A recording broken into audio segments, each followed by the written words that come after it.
करत आहोत. जे यूट्यूबवर आपले विद्यार्थी आहे, सबस्क्रायबर आहे आणि जे काही हितचिंतक असेल यांच्यासाठी आपण तो फ्री देत आहोत. ओके, त्यासाठी बघा सुरुवातीला सांगतो की एक नवीन बॅच सुरू केलेली आहे जिचं नाव आहे fast track batch. Fast track बॅचची ॲडमिशन सुरू आहे. म्हणजे आजपासून ती बॅच स्टार्ट होणार होती, मात्र ती थोडीशी 1-2 दिवस पुढे नेण्यात येत आहे, कारण की त्याच्यामध्ये काही विद्यार्थी असे ॲडमिशन सुरू आहे. Admission open for fast track batch fast track TIT 2022 batch आहे. आता ही बॅच टाकण्यामागचं कारण असं की रिझल्ट लागायचा आहे. रिझल्ट लागल्याबरोबर ह्या बॅचमध्ये आणि दुसरी बॅच चालू होणार आहे, ती म्हणजेच फक्त मॅथ्स आणि रिजनिंगसाठी. मॅथ्स आणि रिजनिंगसाठीच ह्या बॅचेस राहतील. शिवाय ऑल सब्जेक्टसाठी रेग्युलर बॅच असेल. ओके. आता या बॅचची फी 3000 रुपीज आहे. जर का तुम्ही इच्छुक असाल तर निश्चितचपणे मला कॉन्टॅक्ट करू शकता. 7709119501 8080756971 असे 2 नंबर आहे. हा व्हॉट्सअप नंबर आहे आणि हा कॉलिंगसाठी नंबर आहे. दोनपैकी कुठेही तुम्ही कॉलिंग केल्यानंतर तुम्हाला राईट अँड राईट अशी इन्फॉर्मेशन देण्यात येईल. डेली बॅच आहे 7 ते 8. 7 ते 8 असेल. ओके, डेली बॅचचा टायमिंग असणार आहे 7 ते 8. काही दिवस ती बॅच आपल्या रेग्युलर बॅचमध्ये स्टार्टिंग करण्यात येत आहे आणि आफ्टर दॅट ती स्वतंत्र अशी बॅच राबवल्या जात आहे. याच्यामध्ये फक्त मॅथ्स आणि रिजनिंगच शिकवलं असेल. Okay, that's it clear. पुढे जाऊया. Study up for all competitive examination. जर का तुम्ही इच्छुक असाल तर निश्चितचपणे स्टडी अप हे ॲप्लिकेशन तुम्ही डाउनलोड करा. जर तुम्ही क्लासचे स्टुडंट असाल तर तुम्ही बॅचमध्ये जाऊन तुम्हाला पूर्णच्या पूर्ण इन्फॉर्मेशन मिळेल, पूर्णच्या पूर्ण मटेरियल मिळेल. ओके, फर्स्ट क्वेश्चन आहे, खालील आकृतीमध्ये किती चौरस आहे? आता तुम्हाला स्क्रीनवर दिसत असेल की चौरस दाखवण्यात आलेला आहे. एक मोठा आयत दिसतो आणि त्याच्यामध्ये छोटे छोटे चौरस दिसतात. आणि या आकृतीमध्ये किती चौरस आहे असं विचारण्यात आलेलं आहे. It's very easy to find out how many square in this diagram. Okay, खालील आकृतीमध्ये किती चौरस आहे? आता याचं आन्सर कसं काढायचं मित्रांनो ते तुम्हाला सांगतोय. Okay, yes. ओके, खालील आकृतीमध्ये किती चौरस आहे असं देण्यात आलेलं आहे. तर तुम्ही कमेंट्स करू शकता किती चौरस आहे. तुम्हाला मी सांगतोय. येस. आता या ठिकाणी जर बघितलं तर या प्रकारचा टाईप्स आपल्याला ऑलरेडी एक कंप्लीट झालेला आहे. मात्र यामध्ये आधीच्या याच्यामध्ये काय होतं आणि याच्यामध्ये काय डिफरन्स आहे ते सांगतो. आधीचा फक्त एवढाच होता, एवढा 3 आणि 3. ओके, 3 आणि 3 किंवा 4x4 किंवा 5x5 अशी ती डायग्राम होती. मात्र या ठिकाणी भिन्न स्वरूपात आहे. इकडे जास्त आहे उभे आडवे जास्त आहे आणि उभे कमी आहे. आडवे जास्त आणि उभे जर कमी असेल तर निश्चितचपणे आपल्याला काय करावं लागेल, तर त्याच्यासाठी 1 2 3 4 लिहून घ्यावं लागेल. 1 इथून सुरुवात करायची, दोन्ही इकडेच ती सुरुवात न्यायची. 1 2 3 4 आणि 5. इकडे सुद्धा खाली त्याच पद्धतीने 1 2 आणि 3 असं करायचं. ओके, आता हा 5 आहे आणि हा 3 आहे. जे लास्ट आणि लास्ट आहे त्याचा आधी गुणाकार करून घ्यायचा. म्हणजे इथे काय झालं, गुणाकार जर केलं तर हे झाले 15. ओके, इकडे लिहून घ्यायचे. आणि हे 4 आहे आणि हे 2 आहे, हे सुद्धा गुणाकार करून घ्यायचे. 4 2 काय झाले, 8 झाले. देन 1 2 3 उरलेला आहे. मग याच्यातला सर्वात मोठा घ्यायचा. मग हे असे पण उरू शकतात, नाहीतर असे पण उरू शकतात. सो या ठिकाणी जर बघितलं तर हा 3, आता इथे याला जोडी देण्यासाठी 1 आहे, याला जोडी देण्यासाठी काय आहे, खऱ्या अर्थानं 1 आहे, म्हणून तो शेवटचा घ्यायचा असतो. सो या ठिकाणी सर्वात मोठा घ्यायचा, 3 इथे अटॅच करून घ्यायचा आणि आन्सर द्यायचा. 3 आणि 8 11 होतं, 11 आणि 5 16 होते. ओके, ह्याचावाला 1 इथं 2 म्हणजे 26 असं त्याचं राईट आन्सर येतं. It's very easy to find out. Okay, then first question, second, third आणि fourth. Answer C is the right option. Second question, खालील आकृतीमध्ये किती चौरस आहे? तुमच्यापुढे एक चौरस मोठा असा आयताकृती एक आकृती देण्यात आलेली आहे. त्याच्यामध्ये किती चौरस आहे असं विचारण्यात आलेलं आहे. So please give me the right answer of this question. Okay, first, second, third and fourth. तुमच्या पुढे 4 ऑप्शन आहे. त्या 4 ऑप्शनपैकी तुम्ही कोणते ऑप्शन चूज करू शकता. सो राईट आन्सर तुम्ही देऊ शकता. Okay, yes, fast fast fast fast. 1 2 3 4 5 6 7. 1 2 3 and 4. 7 किती होणार रे, तर 28 होणार सर. साइन 3 किती होणार, 18 होणार सर. 5 2 किती होणार, 10 होणार सर. मग रिमेन्स कोणता राहील, 4 राहील. ओके, मग या सर्वांची जर काउंटिंग केली अर्थात बेरीज जर केली, ॲडिशन केली अर्थात सम केली तर तुमचं राईट आन्सर येऊ शकतं. खालील आकृतीमध्ये किती चौरस आहे असं विचारण्यात आलेलं आहे. 16च्या पद्धतीने करा. 4 7 28, 6 3 18, 5 2 10 आणि उरला काय 4. सो अशा पद्धतीने करायचं आहे. 8 8 16 4 20, अच्छा आले 2. सो या ठिकाणी तर 60 is the right answer of this question. तुम्ही सर्वांनी 60 असं राईट आन्सर दिलेला आहे. ओके. येस. Question number 3. खालील आकृतीमध्ये किती चौरस आहे? Okay, option number 1, second option, third option and fourth option. Yes. खालील आकृतीमध्ये किती चौरस असं विचारण्यात आलेलं आहे. 1 2 3 4, 1 2 3 4 5. सो या ठिकाणी आपल्याला 1 2 3 अँड 4, 1 2 3 4 अँड 5. ओके, म्हणजे 5 चूक किती करावं लागेल आपल्याला? 20 करावं लागेल. 3 चूक किती करावं लागेल? 12 करावं लागेल. देन 3 2 किती करावं लागेल? 6 करावं लागेल. देन उरला का तर 2 आपल्याला त्याच्यामध्ये ॲड करावं लागेल. सो ॲन्सर तुमचं निघू शकतं 2 आणि 8, 8 म्हणजे 10, हातचा 1 म्हणजे 40. 40 is the right answer of this question. Yes, तुम्ही सगळ्यांनीच राईट असा आन्सर दिलेला आहे. 40 असं त्याचं ॲन्सर येतं. येस. देन सेकंड टाईप आपण घेतलेला आहे.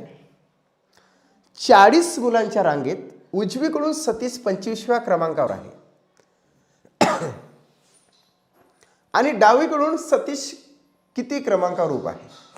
खूप इझी क्वेश्चन आहे. आपण एक एक करत रांगेची सुद्धा क्वेश्चन करत आहोत, कॅलेंडरची करत आहोत. शेवटी मी तुम्हाला स्पेशली नोट्स पाठवणार आहोत जे की चॅप्टर वाईजच असेल. मात्र आपण आता व्हेरिफिकेशन लक्षात घेऊन ते करत आहोत. आता 40 मुलांची रांग आहे. बघा किती मुलांची रांग आहे? 40 मुलांची. उजवीकडून हा 25 वर आहे. उजवीकडून हा काय तर 25 वर आहे सतीश. ओके. आणि डावीकडून तो किती क्रमांकावर येणार असं विचारण्यात आलेलं आहे. डावीकडून 40 मुलांच्या याच्यामध्ये हा किती क्रमांकावर येणार आहे? हे जर 40 असेल, ऑल जे मुलं आहे ते जर 40 असेल, इकडून त्याचा क्रमांक 25 आहे, तर इकडून त्याचा क्रमांक किती असेल? It's very easy. काय करायचं आहे? हे 40 आणि 25 डिडक्ट करायचे म्हणजे वजा करायचे. वजा केल्यानंतर तिथे उरतात 15. ओके, म्हणजेच वजा केल्यानंतर म्हणजे 40 वजा 25 म्हणजे ॲन्सर येतं 15. आणि याच्या पुढचा घ्यायचा म्हणजे ॲन्सर घ्यायचा आहे 16. ओके, काय करायचं आहे? 16 ॲन्सर घ्यायचा आहे. ओके, हे तुम्हाला कळून आलं. That's it clear. 16 is the right answer of this question. 16 हे राईट ॲन्सर येतं. किंवा असं नाही समजलं तर डायरेक्टली एक काम करा, याला 1ने कमी करा, 24 घ्या आणि 40मधून 24 वजा करा, डायरेक्टली 16चा ॲन्सर येतं. याला 1ने जर कमी केलं तरीसुद्धा येतं, कारण हा दोन्हीकडून काउंटिंग केलं जातं म्हणून त्याला 1ने कमी करणं योग्य ठरतं. 40 वजा 24 म्हणजे 16. अशा पद्धतीची पोझिशन जर दिसली, पूर्ण रांगेमधले मुलं दिलेले असेल आणि एकच मुलगा एका साईडनं फक्त त्याचा क्रमांक दिलेला असेल, दुसऱ्या साईडनं जर त्याचा क्रमांक दिलेला नसेल आणि तो जर फाइंड आउट करायला सांगितलेला असेल तर 1ने कमी करायचं, मायनस करायचं, राईट ॲन्सर येऊन जातं. Okay, that's it clear. Okay, म्हणजे ॲन्सर येतं 16. Okay, 16 is the right answer of this question. Then 13 मुलांच्या रांगेत उजवीकडून रोहित 15व्या क्रमांकावर आहे, तर डावीकडून रोहित किती क्रमांकावर उभा असेल? Okay, yes. तर या ठिकाणी काय घ्यावं लागेल आपल्याला? 14 घ्यावं लागेल आणि वजाबाकी करावं लागेल. Okay, fast please give me the right answer of this question. Yes yes yes yes yes. 30 मुलांच्या रांगेत उजवीकडून रोहित 14व्या क्रमांकावर आहे, तर डावीकडून रोहित किती क्रमांकावर उभा आहे? Yes yes. ओके, 30 मुलांच्या रांगेत उजवीकडून रोहित 14व्या क्रमांकावर आहे, तर डावीकडून रोहित किती क्रमांकावर उभा आहे? That's it clear. तर याचं सुद्धा ॲन्सर 16च येणार आहे. कारण त्याच्या मागचं कारण तुम्हाला सांगितलेलं आहे की हा जो 15 आहे, 15 म्हणजेच रोहित इकडच्या साईडनं आणि इकडच्या साईडनं येतो, तो दोनदा मोजला जातो. म्हणून या ठिकाणी इथं 14 करायचे आहे आणि 30 वजा 14 म्हणजे सरळ सरळ 16च येणार आहे. Okay, that's it clear. अगदी राईट आन्सर आलेला आहे. देन 40 मुलांच्या रांगेत डावीकडून रोहन 17व्या क्रमांकावर उभा आहे, तर उजवीकडून रोहन किती क्रमांकावर उभा असेल? ओके, एक एक टाईप्स आपल्याला पुढे जात आहे. त्याच्या मागचं कारण तुम्हाला सांगतो की 100 मार्काची टेस्ट आपल्याला घ्यावं लागतं, 200 मार्काचा पेपर आपल्याला घ्यावं लागतं, 10 मार्काच्या टेस्ट आपण कंडक्ट करतो. त्यासाठी व्हेरीफाय क्वेश्चन खूप इम्पॉर्टंट ठरतात. 40 मुलांच्या रांगेत डावीकडून रोहन 17व्या क्रमांकावर उभा आहे, तर उजवीकडून रोहन किती क्रमांकावर उभा आहे? Okay, that's it clear. या ठिकाणी आपल्याला काय करावं लागेल? 16 करावं लागेल आणि 16 करून मग राईट आन्सर तुम्हाला द्यावं लागेल. ओके, 16 जर केलं तर डायरेक्टली इथं काय येणार आहे? तर 24 येणार आहे. 40 - 16 म्हणजे ॲन्सर येतं 24. ओके, म्हणजे ॲन्सर येतं 24. 23व्या 22व्या 24व्या आणि एक येतं 26व्या म्हणजे ॲन्सर येतं 24व्या. अशा पद्धतीने आपला सेकंड टाईपसुद्धा संपलेला आहे.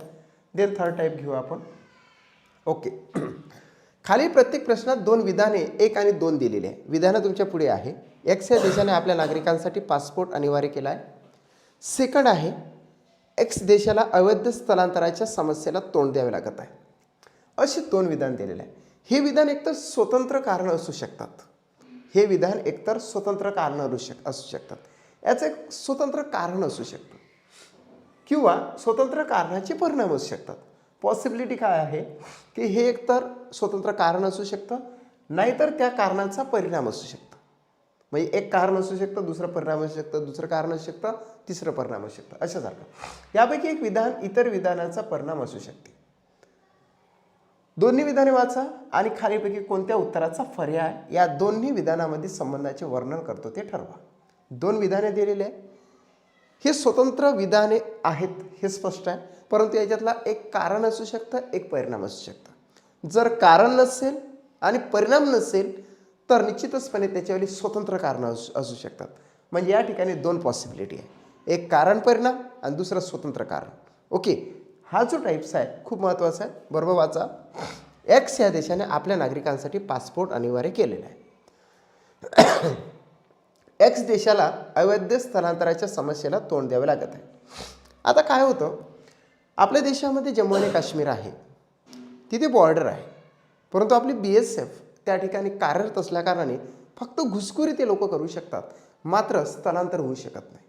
परंतु असे काही देश आहे की ज्या ठिकाणी स्थलांतर नेहमीच होत असतं. ओके, युरोप खंडामध्ये देश आहे, असे देश एका जागेवर एका देशातून दुसऱ्या देशात लोक ये-जा करतात आणि जातात, पण स्थलांतर होत असते. मग हे स्थलांतर थांबवण्यासाठी म्हणजे एक झाली समस्या झाली आणि ते अवैध स्थलांतर होऊ शकतं. स्थलांतर होणे म्हणजे नागरिकत्व जर प्राप्त झालं तर ते लिगली स्थलांतर झालं, मात्र ते डायरेक्टली जर म्हणजेच नागरिकत्व प्राप्त न होता डायरेक्टली स्थलांतर झालं तर ते अवैध स्थलांतर झालं. ती एक समस्या झाली. त्या समस्येला तोंड द्यावं लागत आहे असा एक देश आहे. ओके ओके, असा एक देश आहे. मग असे बरेचसे देश आहे, परंतु इथे एक एक्स असा देश आहे. मग याच्यावर उपाय म्हणून काय काढलेला आहे? त्याच देशानं X to X या देशाने आपल्या नागरिकांसाठी पासपोर्ट अनिवार्य केले आहे.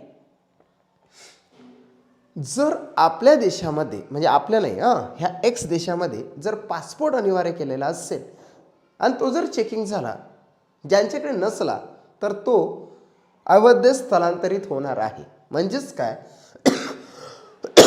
हा निर्णय का घेण्यात आला? कारण की अवैध स्थलांतराची समस्या निर्माण झाली होती म्हणून. म्हणजे हे एक कारण ठरलेलं आहे आणि ह्या कारणावर हा परिणाम ठरलेला आहे. 2 हे एक कारण असून म्हणजे विधान क्रमांक 2 हे एक कारण आहे आणि त्याच्यावरून परिणाम म्हणजेच काय, कारण कोणतं की एक्स या देशाला अवैध स्थलांतराच्या समस्येला तोंड द्यावं लागत आहे. म्हणजे त्या देशामध्ये अवैध स्थलांतर होत आहे हे एक कारण आहे. त्या कारणामुळेच त्या संबंधित देशानं काय केलेलं आहे तर आपल्या देशातील नागरिकांसाठी पासपोर्ट अनिवार्य केलेला आहे. म्हणजे विधान 2 हे कारण असून विधान 1 हे परिणाम आहे. ओके, ऑप्शन नंबर 1 विधान 1 कारण आहे आणि विधान 2 परिणाम आहे. असं होणार नाही, उलट होणार. विधान 2 कारण आहे आणि विधान 1 त्याचा परिणाम आहे. अगदी राईट आहे. सेकंड.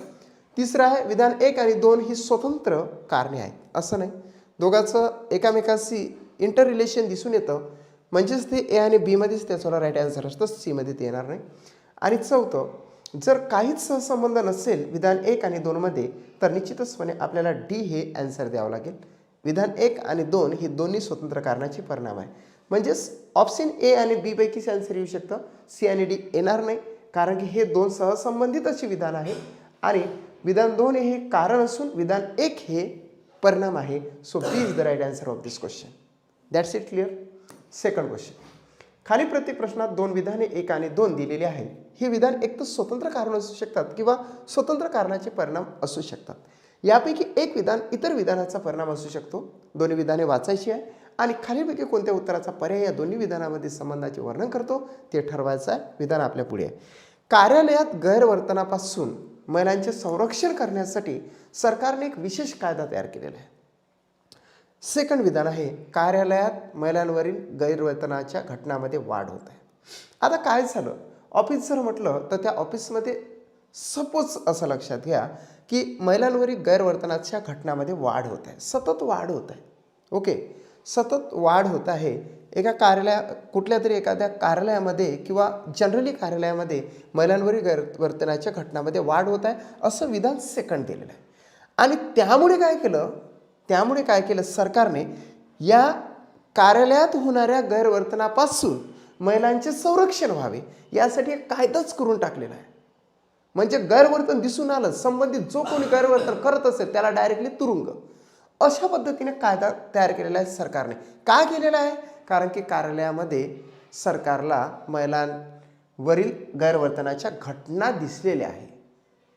त्या घटनांवरून असं भविष्यामध्ये होऊ नये यावर प्रतिबंध म्हणून सरकारने एक विशेष कायदाच तयार केलेला आहे.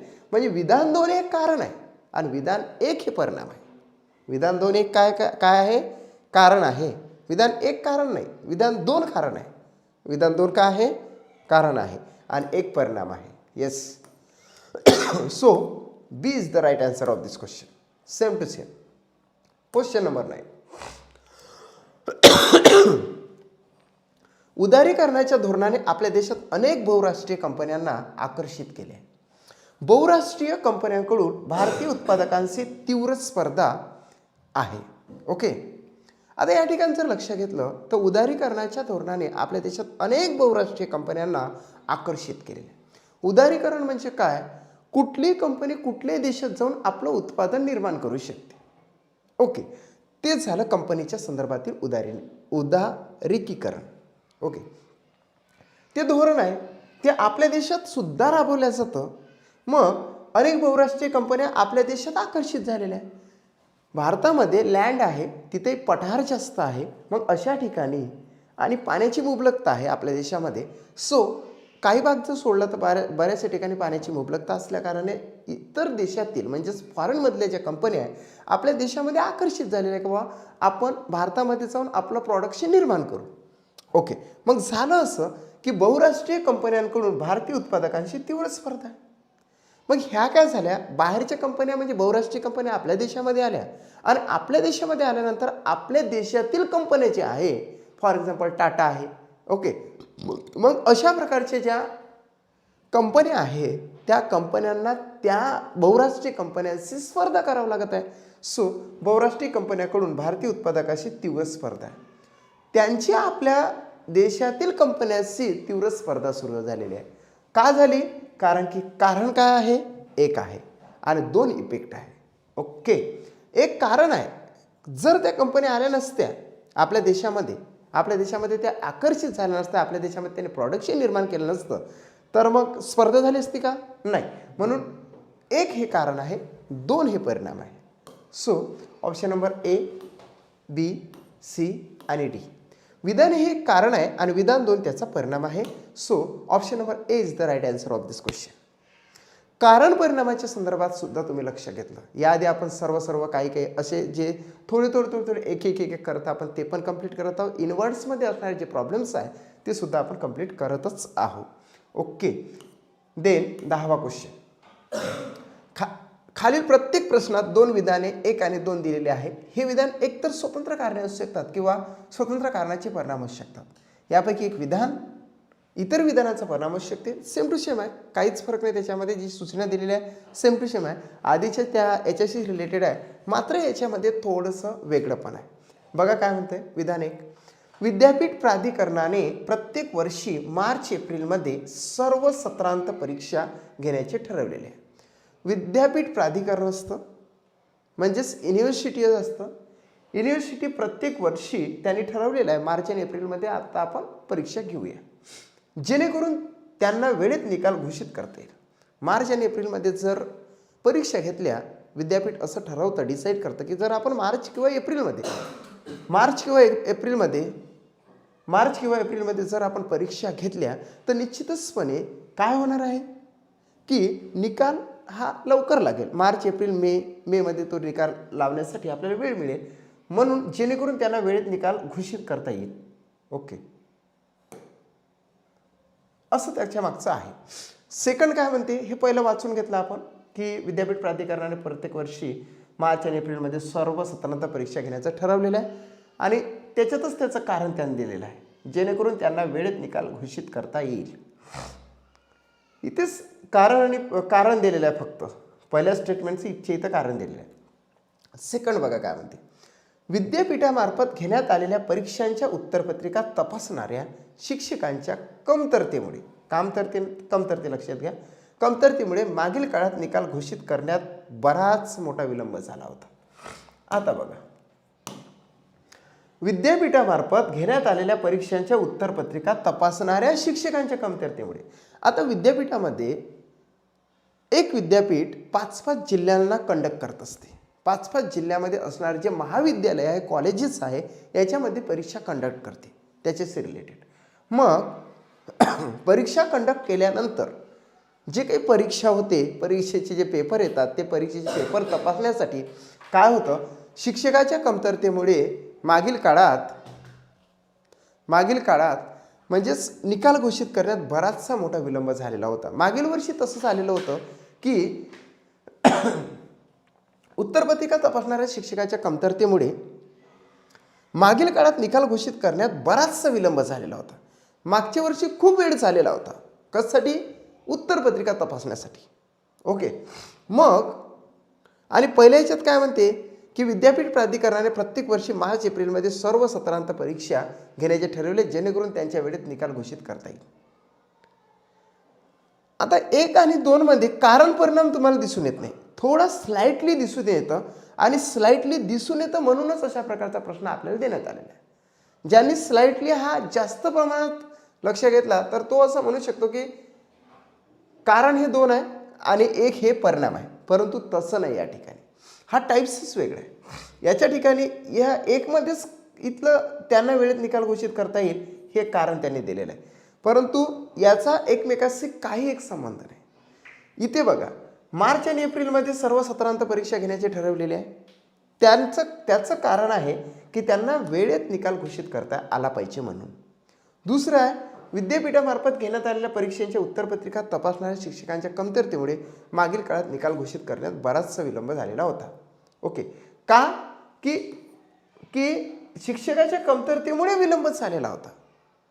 इथे सुद्धा कारण आहे शिक्षकाची कमतरता, म्हणजे एकामध्येच दोन्ही गोष्टी इन्क्लूड आहे, म्हणून याचा त्याच्याशी काहीच संबंध नाही. याचे स्वतंत्र कारण याच्यामध्ये इन्क्लूड आहे.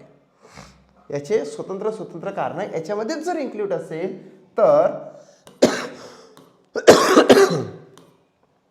तर काय होतं, विधान 1 आणि 2 दोन्ही स्वतंत्र कारणे आहेत असं नाही.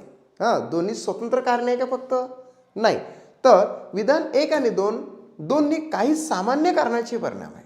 सामान्य कारणे कोणते, तर या ठिकाणी सामान्य कारण कोणतं की त्यांना वेळेत निकाल घोषित करता येईल, हे एक कारण झालेलं होतं. दुसरं, शिक्षकांच्या कमतरतेमुळे ते तसं घडलेलं होतं, म्हणून विधान 1 आणि 2 दोन्ही काही सामान्य कारणांचे परिणाम. ओके, एक सामान्य कारण आहे म्हणूनच विद्यापीठ प्राधिकरणाने मार्च आणि एप्रिलमध्ये सर्व सत्रांत परीक्षा घेण्याचं ठरवलेलं आहे. आणि दुसरं, शिक्षकाच्या कमतरतेमुळे मागील वर्षी विलंब झालेला होता. सो याचा एकमेकाशी काही एक सहसंबंध नाही, म्हणूनच प्रत्येकाचं कारण वेगवेगळं आहे. विधान 1 आणि 2 दोन्ही काही सामान्य कारणाचे परिणाम आहेत. स्पष्टता जर कारण परिणाम दिसत असेल तरच विधान 1-2 कारण परिणाम तुम्ही देऊ शकता. मात्र या ठिकाणी जर अशा पद्धतीने दिसलं तर निश्चितचपणे तिकडे अवॉइड करा आणि फक्त आन्सर द्यायचा आहे विधान 1 आणि 2 याचे दोन्ही काय सामान्य कारणाचे परिणाम असू शकतात. काय म्हणायचं, सामान्य कारणाचे परिणाम आहेत. Okay, that's it, clear.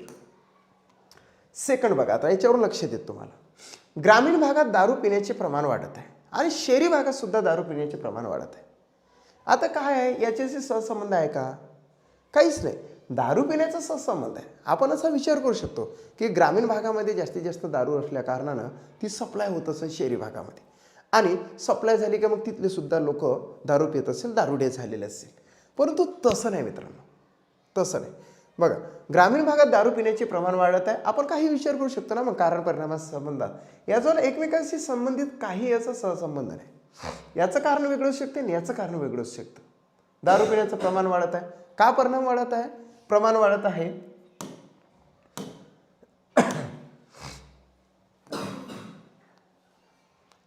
ग्रामीण भागात दारू पिण्याचे प्रमाण वाढत आहे, शहरी भागात दारू पिण्याचे प्रमाण वाढत आहे. जर लक्ष घेतलं तर, एक मिनिट,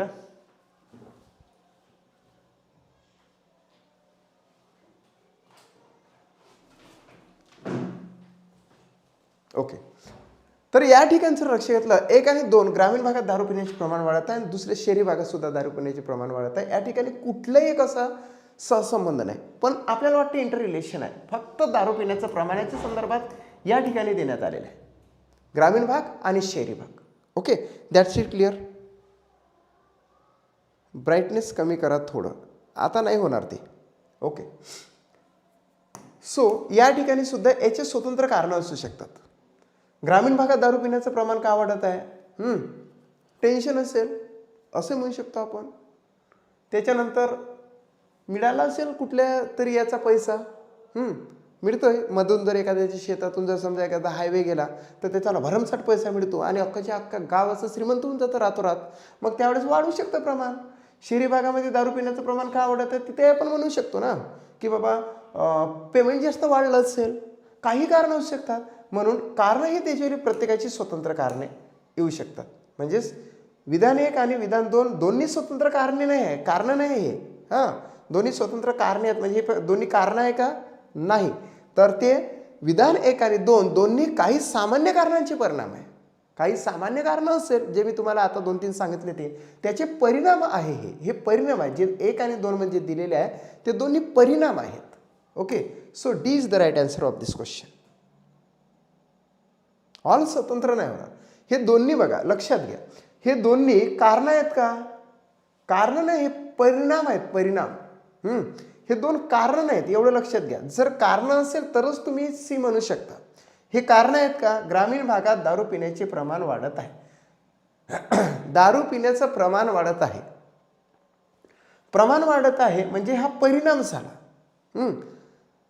म्हणून हे दोन्ही परिणाम आहे. म्हणूनच विधान 1 आणि 2 दोन्ही काही सामान्य कारणाचे परिणाम आहेत. इथं काय दिलेलं आहे की परिणाम आहेत असं देण्यात आलेलं आहे, परिणाम.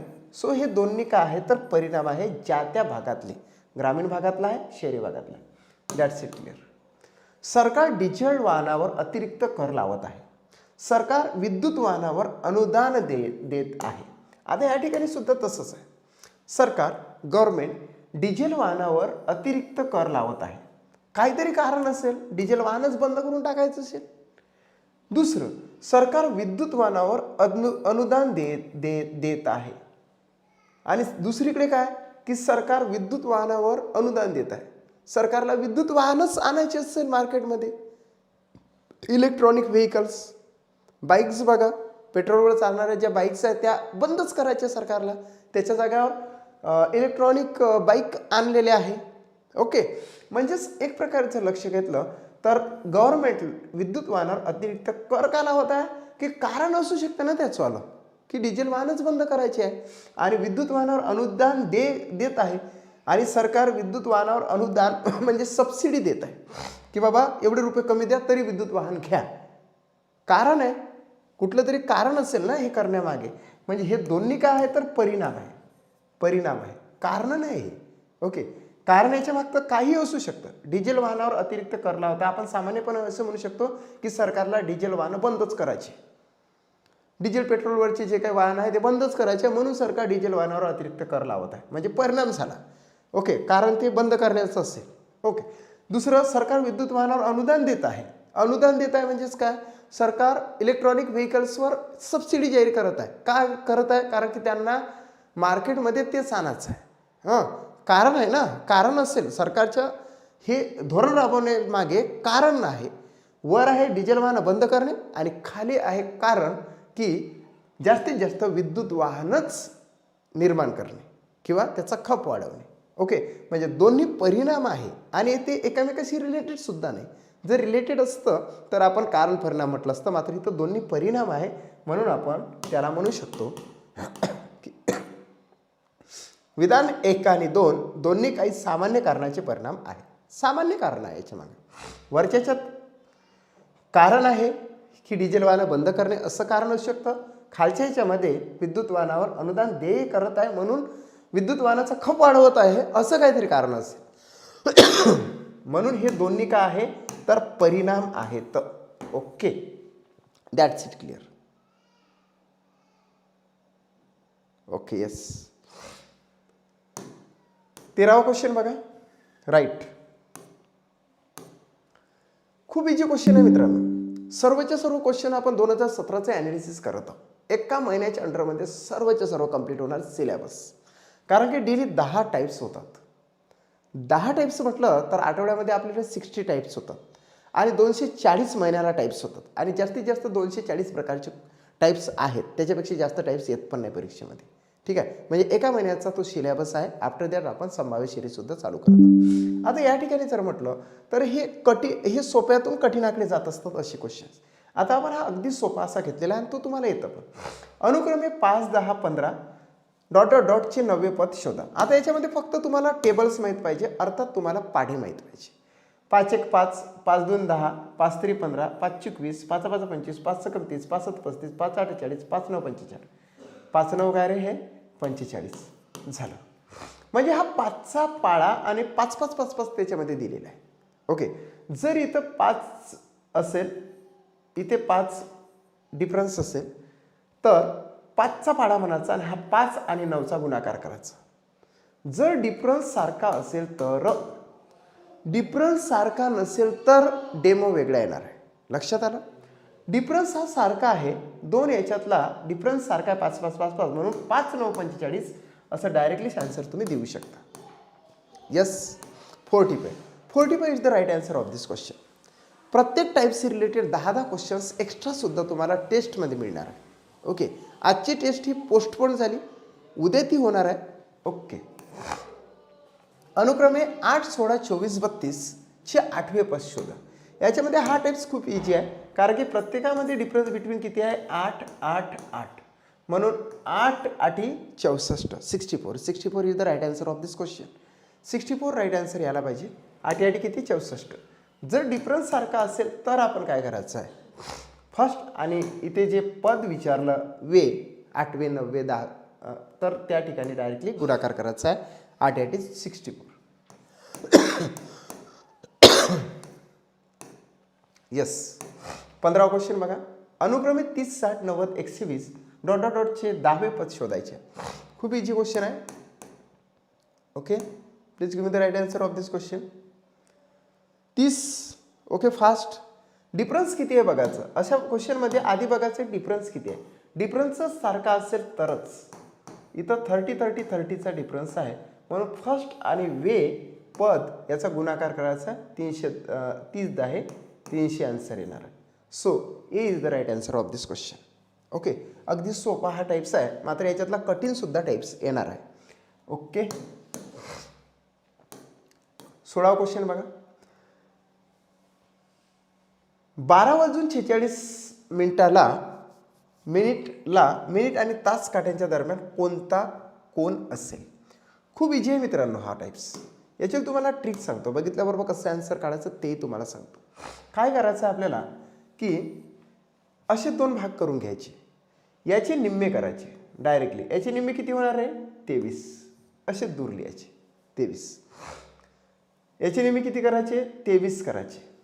ओके, झालं. निम्मे होत असले तर निम्मेच होतात आणि परीक्षेमध्ये असंच गणित येतं. ॲन्सर देऊ नका.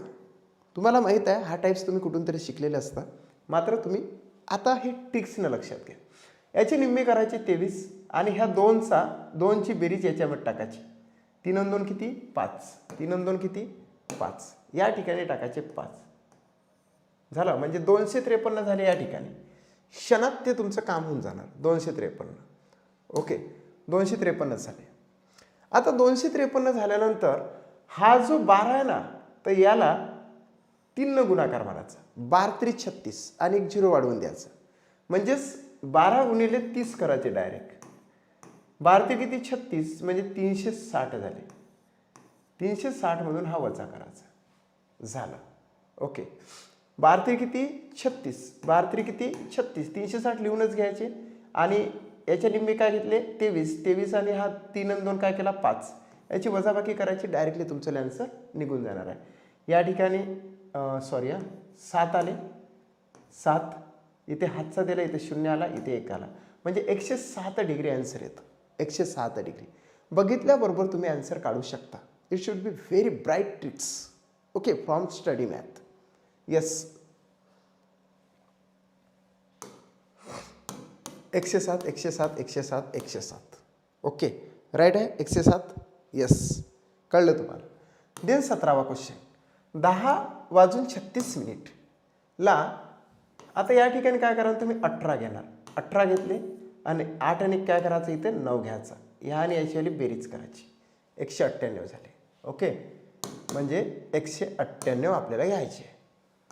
ओके या ठिकाणी काय करायचं याला गुणिले 30 करून घ्यायचे आणि हे 30 इकडे लिहून घ्यायचे 300. याचे काय झाले 18 घ्यायचे हे आणि 8 ने काय करायचं 9 मध्ये लिहायचं. 8 आणि 9 करायची वजाबाकी. झालं आन्सर. ओके झालं आन्सर. कुठेच तुम्ही बघितलेलं नसेल अशी ट्रिक्स. चॅलेंज करतो हां चॅलेंज. इथे 2 हातचा काय आला 1 म्हणजे या ठिकाणी 0 आला. इथं 102 आन्सर येणार आहे. ओके आन्सर येणार आहे 102. सो 102 हे राईट आन्सर येणार आहे. 102 हे राईट आन्सर येणार आहे. That's it clear. 102. ओके 18वा क्वेश्चन बघा. 9:28 ला मिनिट आणि तास काट्यांच्या दरम्यान कोणता कोण असेल. ओके कोणता कोण असेल. खूप इझी आहे मित्रांनो. त्याच पद्धतीने करा ज्या पद्धतीने मी तुम्हाला सांगितलं. याचे 14 करा म्हणजे इथं गुणिले 30 करून गुणिले जर 30 केले असं माइंडली करू शकता. 9 3 27 म्हणजे 270 घ्या. ओके आता इथं 14 घ्या आणि इथं 5 करा. झाला आन्सर 6 1. ओके आणि इथं 1 116 आन्सर येणार आहे. ओके तिथे 3 नेच मल्टिपल नाही करायचा 30 ने मल्टिपल करायचं. या ठिकाणी केव्हाही 30 ने मल्टिपल करायचं. त्याच्या मागचं ते जे एक तास मिनिट आणि सेकंदचा जो काटा असतो त्याच्यामध्ये निर्माण होणारे जे अँगल्स असतात ते बेसिकली इथे टाकले जातात. म्हणून तो 30 आपल्याला इथे नेहमी मल्टिपल करायचा आहे आणि हा या पद्धतीने करायचा आहे. 9 3 27 270 घेतले.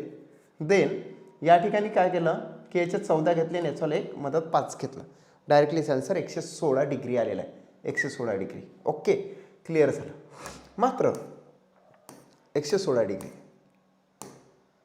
ओके आता या ठिकाणी हे जे हा जो टाइप्स आहे या टाइप्समध्ये आन्सर काय आलेलं होतं. फायनली आन्सर काय आलेलं होतं 180 डिग्रीच्या खाली आलं होतं.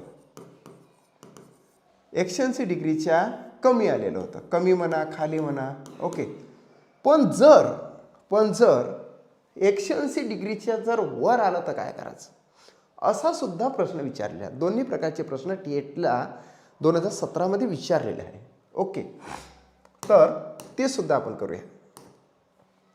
जेव्हा घड्याळात 11:20 वेळ दर्शवली जात असेल तर घड्याळाच्या दोन्ही काट्यामधील कोन काय असेल.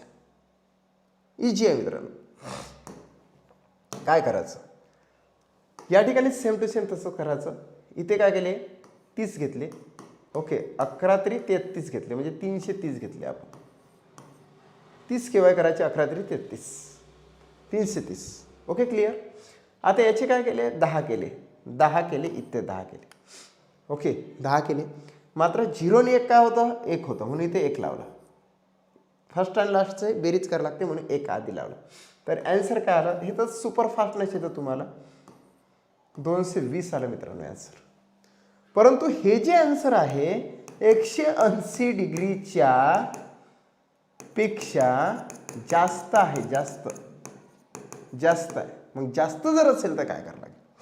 180 पेक्षा जर जास्त आलं, हे आपण जे काढत आलेलो आतापर्यंतचं जे आन्सर आहे ते जर 180 पेक्षा जर जास्त आलं तर त्याला पुन्हा 360 मधून वजा करायचं आहे.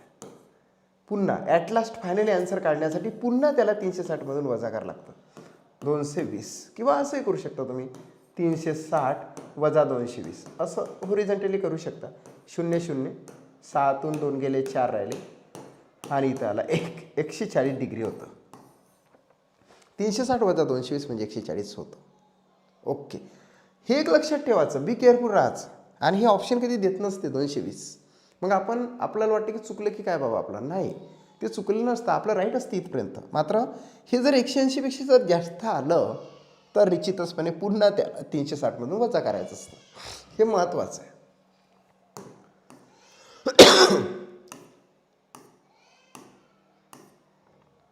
$140 डिग्री. ओके, 20वा क्वेश्चन बघा, लगेच लक्षात घ्या. It's very easy. 11:22. खूप इजी आहे मित्रांनो. याला गुणिले 30 केले तर मग 330 आले. हे तर आपण लक्षातच घेतलं. ओके, 22च्या निम्मे काय होतं, 11 होतं. 11 घेतले आपण आणि 1 आणि 1 काय होतं, मग इथं 2 घेतले डायरेक्टली. हे तर आपलं सुपरफास्टच निघतं. अशी तर ट्रिक्स नसेल कुठे. 9 10 इथे 0 आणि इथे काय आले 209. जास्त आहे म्हणून 360 मधून हे वजा करायचे. काय झालं, 0तून 9 जात नाही, 10तून 9 गेले, 1 राहिला. हातचा 1 इथे गेला, 6तून 1 गेला, 5 राहिले आणि 3तून 2 गेला, 1 राहिला. 151 डिग्री होणार. तुम्ही तुमच्या पद्धतीने उभी मांडणी करूनही मायनस केलं तरी चालतं.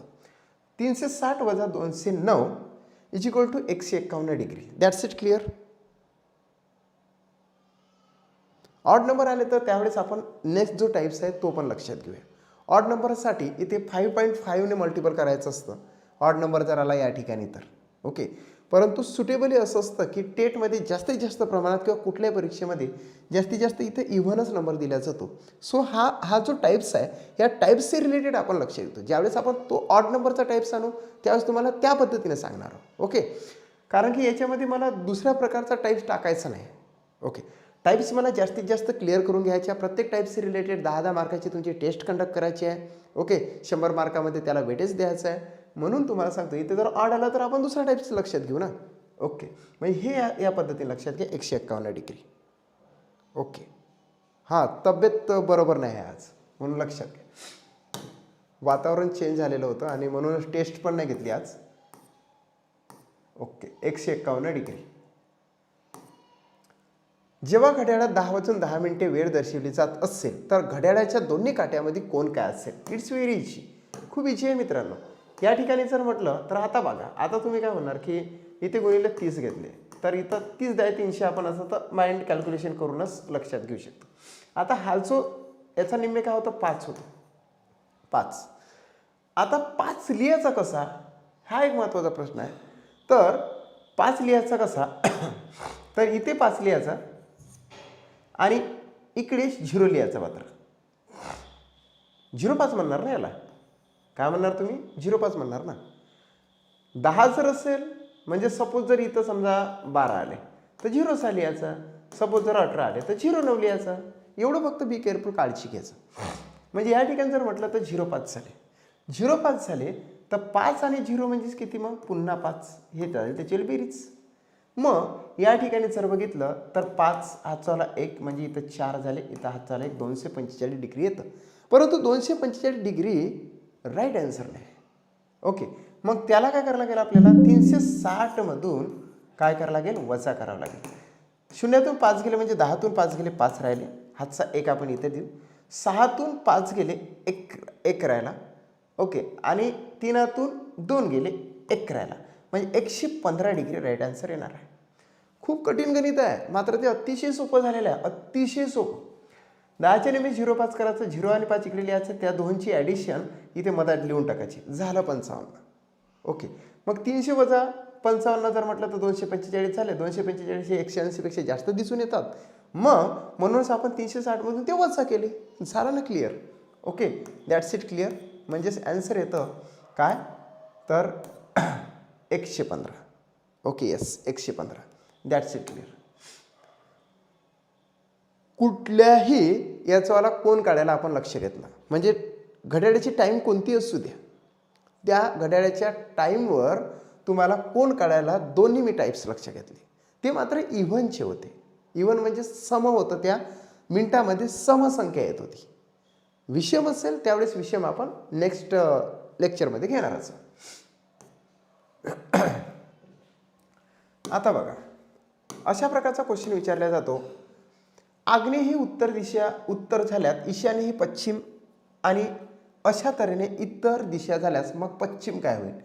काय असतं हे चेंजेस आहे, जे डायरेक्शन चेंजेस याला म्हटलं जातं. डायरेक्शन म्हणजे दिशा. आता दिशेच्या संदर्भात सांगतो. काय करायचं की असा एक क्रॉस करायचा, प्लस केला, प्लसमध्ये आपण क्रॉस करायचा, प्लसमध्ये काय करायचं मग क्रॉस करायचा. ओके, मग हा क्रॉस केला. मग या प्लसमध्ये आपण सर्वप्रथम लक्षात घ्यायचं का राईट हँड साईडला केव्हा ही पूर्व दिशा असते, नंतर इकडे काय असते पश्चिम दिशा असते, वर असते उत्तर दिशा, खाली असते दक्षिण दिशा. हे सांगायला नको, हे सगळ्यांनाच माहीत आहे. ओके, देन आपण इकडे जाऊया. हा जो क्रॉस आहे, अर्थात हा जो हे आहे, याच्यामध्ये बरेच जण लहानपणी सरांनी शिकवलेलं असतं की ईशान्य नैऋत्य. ओके, इथे ईशान्य असतं, ईशान्य. ओके, नंतर इथे आग्नेय येतं, नंतर इथे नैऋत्य येतं, आणि या इकडे येतं वायव्य. आता बघा, ईश्वराला आईने नैवेद्य वाहिला. माझ्या सरांनी मला असं शिकवलं होतं, ईश्वराला आईने नैवेद्य वाहिला असं शिकवलं होतं, म्हणून माझ्या माइंडमध्ये तेच आहे. माझे फ्रेंड असे म्हणायला लागले नंतर गेल्यानंतर कॉम्पिटिटिव्हमध्ये की वानर इकडून आले नाही, असं काहीतरी होतं. वानर इकडून आले नाही, परंतु माझ्या सरांनी सांगितलेलं योग्य होतं. कारण की त्यांची सुरुवात बरोबर ही पासून होती, ईशान्येपासून होती. ईश्वराला आईने नैवेद्य वाहिला म्हणजे बरोबर पद्धतशीर त्यांनी सांगितलेलं होतं, आणि तेच पाठ पण राहिला. मग नंतरचा प्रश्न असा निर्माण झाला की ह्या ज्या दिशा आहे हे संस्कृत नाव आहे. या संस्कृत नावामध्ये आपलं आणखी एक मराठी नाव दडलेलं असतं, ते म्हणजे या दोनच्या कॉम्बिनेशनचं राहतं. याच्यामध्ये प्रमुख दिशा केव्हाही उत्तर आणि दक्षिण लक्षात घेते, आणि याच्यावरून याचं नाव लक्षात येते. म्हणजे याला म्हटलं जातं काय की उत्तर पूर्व. काय म्हटलं जातं, ईशान्य म्हणजे उत्तर पूर्व. याला काय म्हटलं जातं तर याला दक्षिण पूर्व. याला काय म्हटलं जाते, दक्षिण पूर्व. आग्नेय म्हणजे दक्षिण पूर्व, नैऋत्य म्हणजे दक्षिण पश्चिम, दक्षिण पश्चिम. ओके, आणि उत्तर पश्चिम, वायव्य म्हणजे उत्तर पश्चिम, उत्तर पश्चिम. आता प्रश्न जर तुम्हाला केला की पाकिस्तान हा देश भारताच्या कोणत्या दिशेला आहे, तर ॲन्सर तुम्ही वायव्य देणार आहात. परंतु ॲन्सर तुम्ही फास्ट याच्यात तुम्ही वायव्य देणार आहात. मात्र त्याचा रिअल ॲन्सर वायव्य तर आहेच, परंतु उत्तर पश्चिम सुद्धा आहे. उत्तर पश्चिम. जर वायव्य हे ऑप्शनमध्येच नसेल तर उत्तर पश्चिम द्यावंच लागेल त्यांना. ठीक आहे, ओके. जर म्हटलं आपण भारताच्या खालीलपैकी ईशान्येकडील राज्य कोणते. ईशान्येकडचे राज्य तुम्हाला माहीत आहे, 7 बहिणींचा प्रदेश. त्या 7 बहिणींच्या प्रदेशामध्ये आसाम आहे, आसामची दिसपूर हे राजधानी येतं. त्याच्यानंतर त्रिपुरा आहे, मेघालय आहे, ओके, नागालँड आहे, मणिपूर आहे, अरुणाचल प्रदेश आहे. 7 बहिणींचा प्रदेश या इकडे आहे, ईशान्येकडे. कुठे आहे मग, उत्तर पूर्वेकडे. अशा पद्धतीने हे तुम्हाला माहीत आहे, सगळ्यांनाच माहीत आहे. हे सांगण्याची गरज नव्हती, परंतु सांगितलं. असो,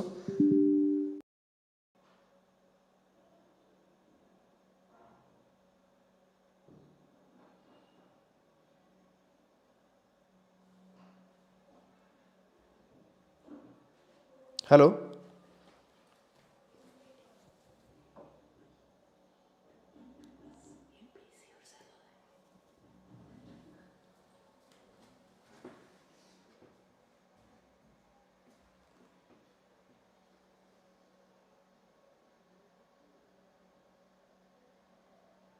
हॅलो हॅलो यस. आता या ठिकाणी जर बघा, ओके,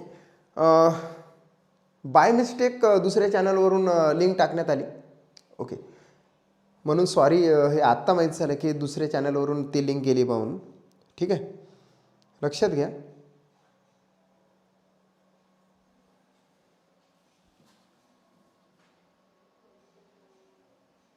आवाज क्लिअर आहे. Okay, hello sir. Sir stop, एक मिनिट हा.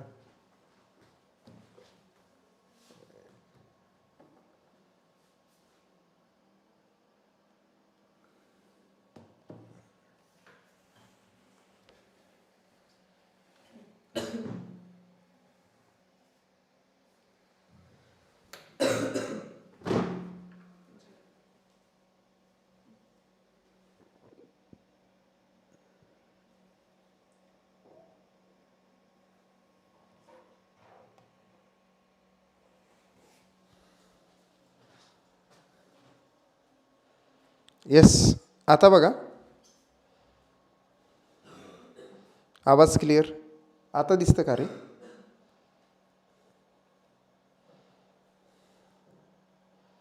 आता पण स्टॉप आहे. Yes, hello hello.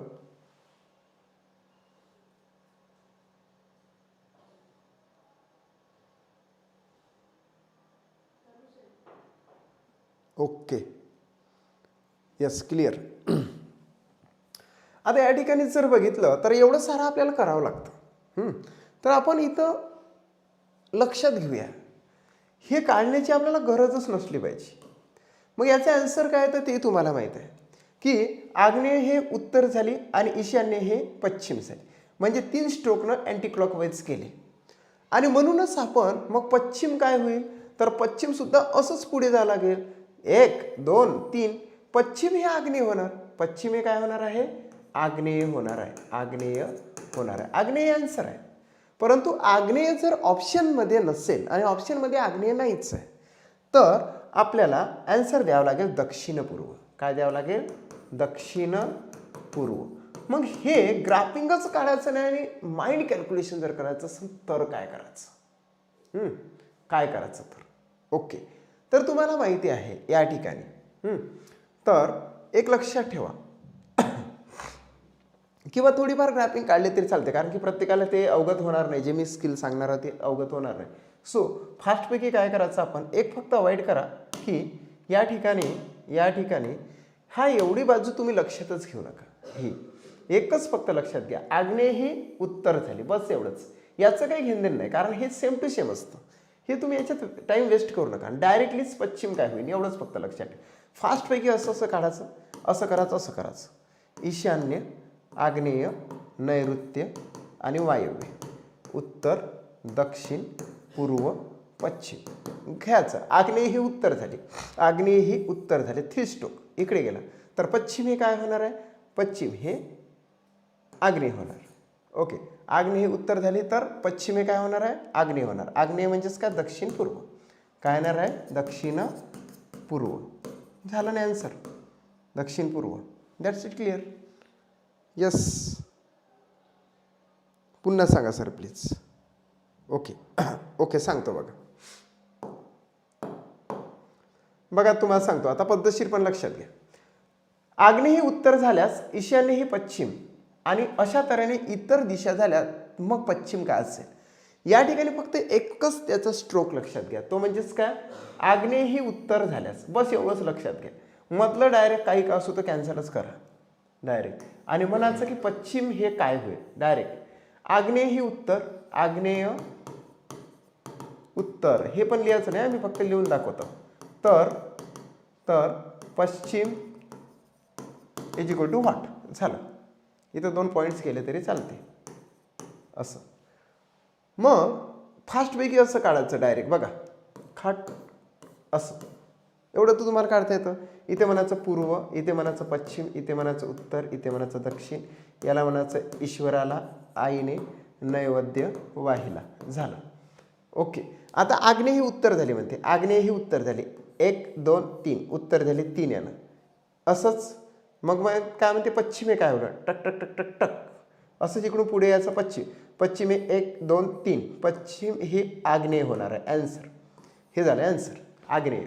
पश्चिमे काय होणार आहे, आग्नेय होणार आहे. That's it clear. परंतु ऑप्शनमध्ये आग्नेय नाही आहे, मग काय म्हणायचं की दक्षिण पूर्व म्हणायचं त्याला, दक्षिण पूर्व.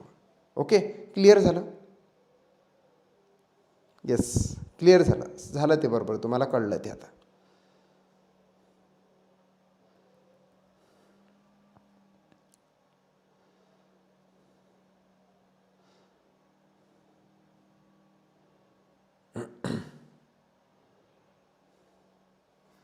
दुसरं घ्या, तेव्हापर्यंत तुम्ही दुसरं हे करू शकता फास्ट. वायव्य ही दक्षिण झाल्यास नैऋत्य ही पूर्व आणि अशा तऱ्हेने इतर दिशा झाल्यास मग दक्षिण काय होईल.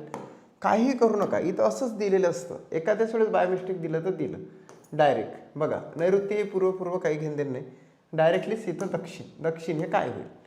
झालं क्रॉस फटाफट असं करा. पूर्व पश्चिम उत्तर दक्षिण, ईश्वराला आईने नैवेद्य वाहिला. झालं. वायव्य ही दक्षिण झाली, वायव्य घेतले, दक्षिण कुठे झाला, वायव्य दक्षिण झालं. इथं कधी कधी 2चा स्ट्रोक येऊ शकतं, कधी कधी 3चा स्ट्रोक येऊ शकते, तर 3चा स्ट्रोक आहे. वायव्य ही दक्षिण झाली, तर दक्षिण काय होणार आहे, तर दक्षिण हे ईशान्य होणार आहे. ईशान्यमध्ये काय होणार आहे, उत्तर पूर्व होणार नाही. आन्सर उत्तर पूर्व. That's it clear. उत्तर पूर्व. North east. येस नॉर्थ हा झाला नॉर्थ आणि हा झाला ईस्ट, म्हणजे नॉर्थ ईस्ट तुम्हाला इंग्लिशमध्ये म्हणू शकता तुम्ही इथं north east. Okay north east अगदी राईट असं आन्सर सगळ्यांनीच दिलेला आहे. ईशान्य ईशान्य ईशान्य म्हणजेच उत्तर पूर्व. उत्तर पूर्व म्हणजेच काय इंग्लिशमध्ये north east. That's it clear. North east उत्तर पूर्व. येस. उत्तर ही आग्नेय झाल्यास पूर्व हे ते काही आपल्याला लक्षात नाही घ्यायचं आहे, डायरेक्टलीच आपण असं करूया. उत्तर दक्षिण पूर्व पश्चिम, पूर्व पश्चिम उत्तर दक्षिण आपण म्हणत असतो. ईश्वराला आईने नैवेद्य वाहिला. That's it clear. आता उत्तर ही आग्नेय झाली, बस एवढंच लक्षात घ्या. उत्तर ही काय झाली, आग्नेय झाली. उत्तर ही आग्नेय झाली. बघा इकडून खाली आलो आपण, आता 3 स्ट्रोकनं क्लॉकवाईज आलो, म्हणजेच घड्याळाच्या दिशेने आलो. तर डायरेक्टली दक्षिण हे काय होणार आहे, दक्षिण हे वायव्य होणार आहे. वायव्य म्हणजे उत्तर पश्चिम होणार आहे. उत्तर पश्चिम.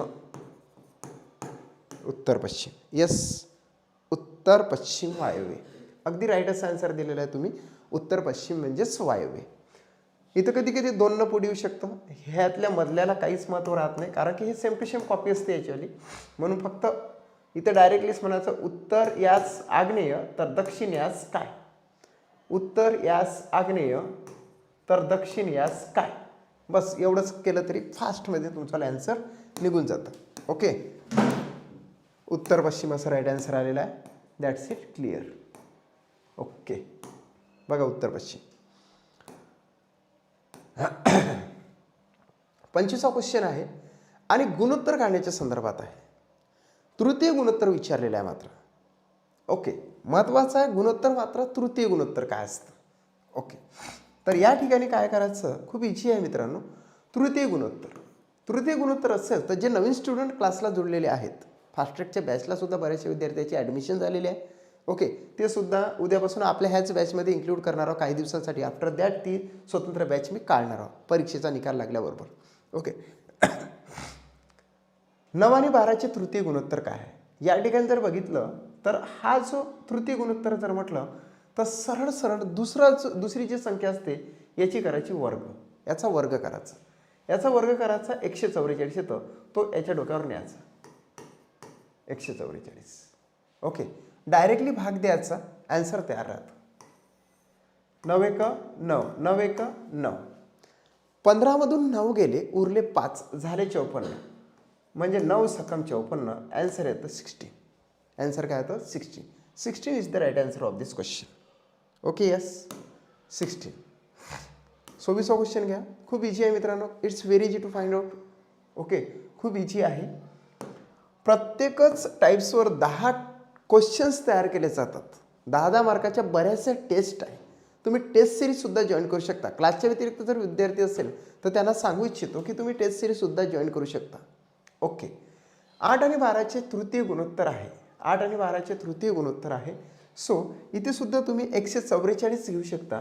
144 या ठिकाणी डायरेक्टलीच भाग द्या. 8 1 8, कारण याच्या 12चा वर्ग आपल्याला घ्यायचा राहतो. 8 1 8 उरले 6 झाले 64. 8 8 64 म्हणजे आन्सर येतं 18. तृतीय गुणोत्तर त्याच्यावाला येणार आहे 18. ओके. 18 18 18 18 18. Okay, clear. देन 27वा question. It's very easy to find out. Please give me the right answer of this question. Fast, super fast. Yes yes yes yes, superfast answer द्या. ओके.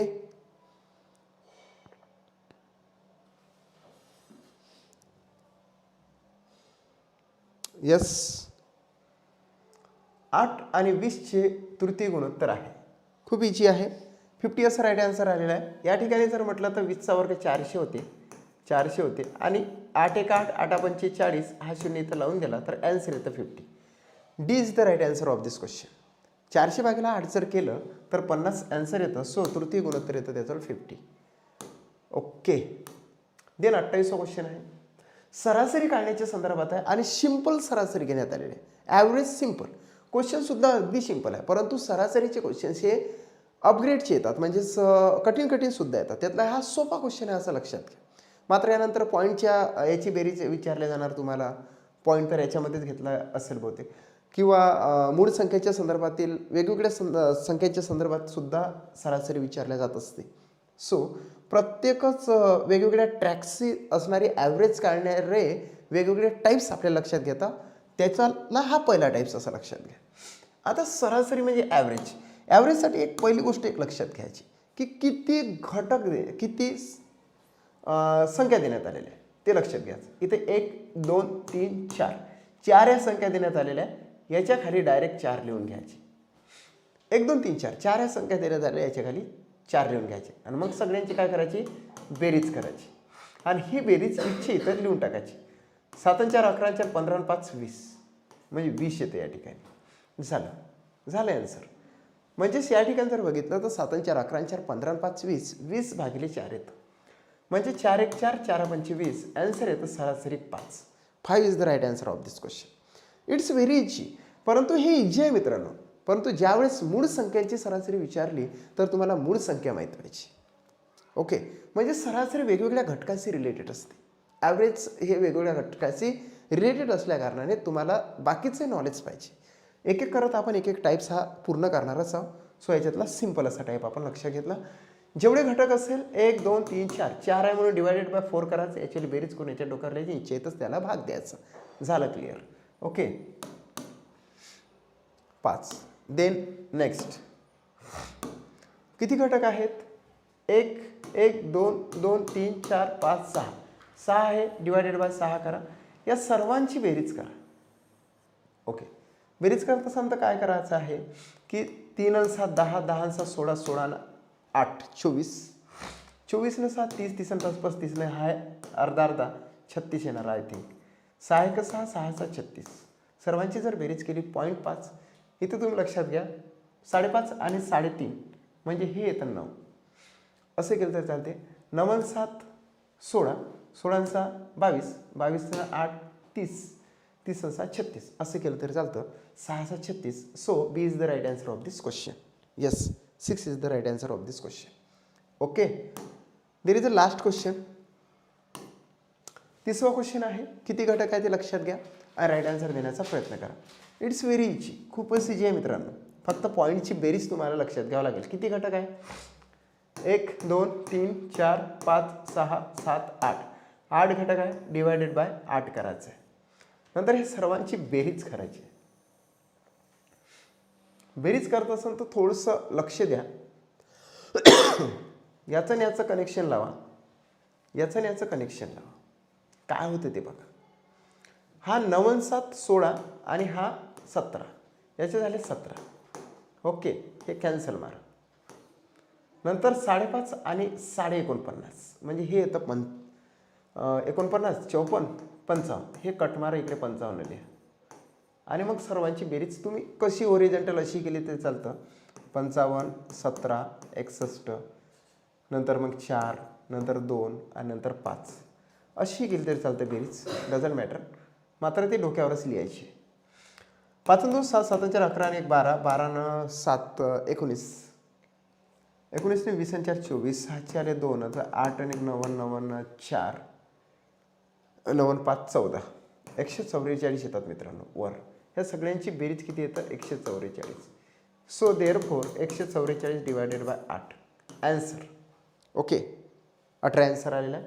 सो 8 1 8 8 1 8 14 8 गेले उरले 6 झाले 64 8 8 64. So 18 is the right answer of this question. Okay 18 हे right answer आलेलं आहे. That's it clear. अशा पद्धतीने आपण डे 5 हा यूट्यूबच्या सर्व सबस्क्रायबरसाठी फ्री होता. बाय मिस्टेक म्हटलं तरी चालतं की स्टडी मॅथवर हा क्लास घ्यायचा होता, परंतु by mistake study MPSC smart लर्निंगवर हा घेण्यात आला. असो, बाकीच्यांना तरी माहीत झालेलं असेल. इथेच थांबतो. Okay, thanks for watching my video.